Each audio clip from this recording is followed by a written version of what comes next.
You've seen that you can alias types using typedef, but what if you want an alias for something other than a type? Then you might use a macro. We'll just introduce the idea in this video. The macro language in C is very powerful, but we'll only use it to replace constant values and to evaluate simple expressions. The directive for a macro starts with a pound define. A macro is evaluated during pre-processing, just like pound include statements. In this case, the pound define directive tells the preprocessor to replace occurrences of max name length with 40.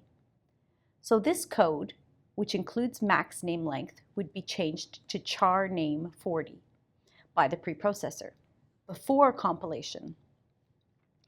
This is obviously very useful for constants, so you don't place mysterious numbers everywhere in your code. For example, if you were writing code that uses the current tax rate, you could set the tax rate once, and then when the government increases taxes, you could update the tax rate in just one place. Just remember, the macro language isn't C. You don't need an equal sign, for example, or a semicolon. After preprocessing, this bad example will have equals 80, where there should be a numerical expression. You'll get an expected expression error from the compiler. Macros can also take parameters. Let's look back at our taxes example and define a macro that takes a price and returns that price with the taxes added. When we use this macro in our code, it takes the parameter purchase and the preprocessor replaces it like this. A macro with the parameter is like a little function, except that it happens even before compilation, so it is much more efficient.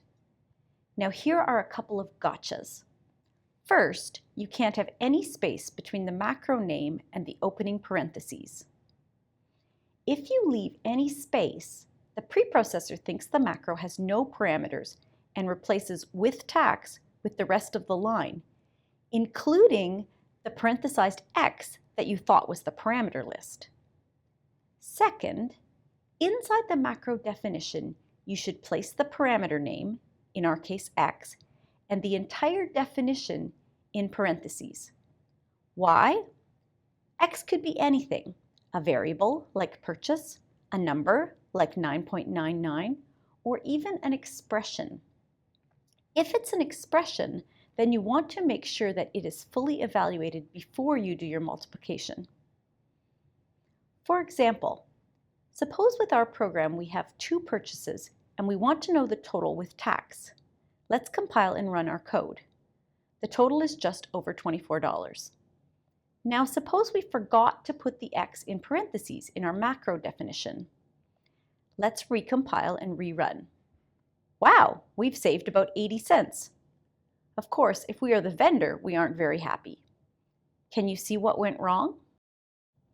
If with tax were a function call, the values of these 2 variables would be used to calculate the value of the resulting expression, and that would be passed to the function.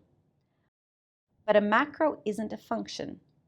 Instead, the string purchase plus purchase2 is substituted in for X. Since there are no parentheses around X, the multiplication is performed before the addition, so tax only gets applied to purchase2.